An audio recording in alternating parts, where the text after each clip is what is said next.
Welcome to the deep dive. Today, we're digging into something subtle, but I think really quite significant, a change in federal law.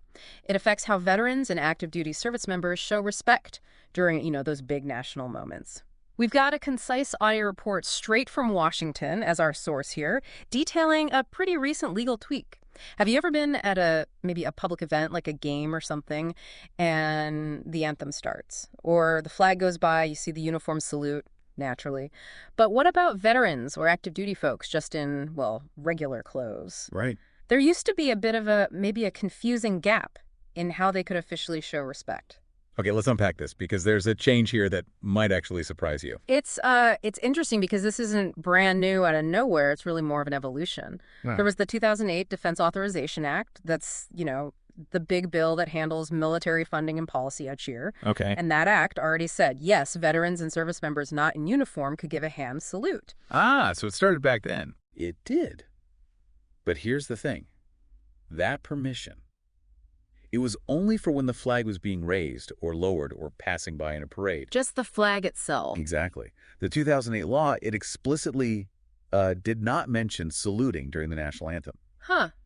That seems like an omission. It was a notable one, really. That's a really clear distinction you're drawing there. So 2008 sets the stage for the flag, but leaves out the anthem. Any idea why? Was that deliberate or just an oversight in a huge bill? That's a great question. The legislative history doesn't give one single smoking gun, you could say, but we can guess a bit. Laws often change as, public feeling or understanding changes. Yeah. Maybe the first thought was just about the flag, the physical object. Yeah. The anthem, obviously powerful, but maybe seen as slightly different. Or maybe they just didn't think through all the situations right away. Right. These bills are massive. They are. And sometimes these specific tweaks come from advocacy groups or just realizing, hey, custom and law aren't quite matching up here.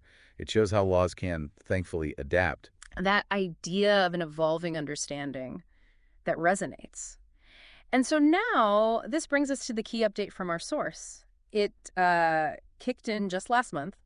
President Bush signed it back in October, part of the 2009 Defense Authorization Act. And this specifically tackles that gap. It says veterans and active duty military non-uniform can now legally render that military-style hand salute during the playing of the national anthem. Exactly. It completes the picture, so to speak. So it's not just a technicality then? Oh, definitely not. It's a significant acknowledgement, I think. I mean, think about it. Someone who served maybe for decades, possibly saw combat. Yeah. Couldn't officially use that traditional sign of respect during the anthem if they were just wearing, civilian clothes.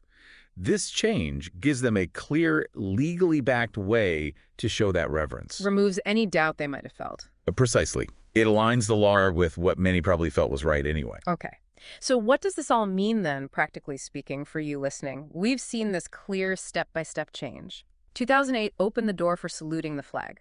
And now the 2009 Act swings it wide open to include the national anthem too.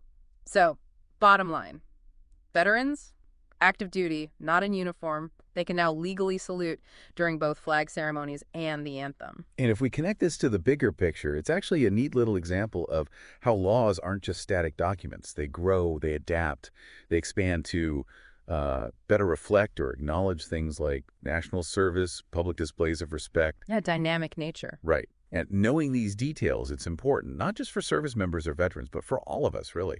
It helps build public awareness, a better understanding of our traditions. Absolutely. So maybe the next time you're at an event and the anthem starts playing, take a look around. Because of this change, this small but I think quite profound legal shift, you might see more people rendering that salute. People not in uniform, but clearly showing their connection, their respect, in a way that's now fully recognized by law. A visible sign. Yeah, it's a powerful gesture. And knowing the story behind why it's now okay just adds another layer to appreciating it and appreciating the ongoing way we figure out how to best honor service.